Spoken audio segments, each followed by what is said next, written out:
Bo'ldimi? Yo'qmi?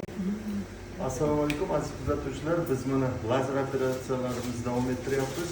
Bugungi patsiyentimiz 55 yoshli patsiyent Angor tumanida bir necha kundan beri anal sohasida katta shish, ya'ni o'tkir parapraktit rivojlanib, kuchli og'riq bilan bizga keldilar. Hozir biz lazer operatsiyamizni boshlayapmiz. Sizga natijalarimizni ko'rsatamiz. Sizlar mana swish bo'yicha, ya'ni anal sohadagi oqma yara bo'yicha lazer operatsiyamizni qilib bo'ldik. Operatsiyadan keyin hozir holatlar yaxshi. Patsiyentimiz mana bemalol turib yuradilar, bemalol uyga ketadilar. Hech qanaqa bir og'riq, bir vahimali bir diskomfort, hech narsa sezganlar yo'q. Qanday his qilyapsiz o'zingiz? Yaxshi, rahmat. Yaxshimi? Operatsiya yoqdimi sizga? Lazer Judayam zo'r yoqdi. Qo'lingiz dard ko'rmasin. Rahmat sizga.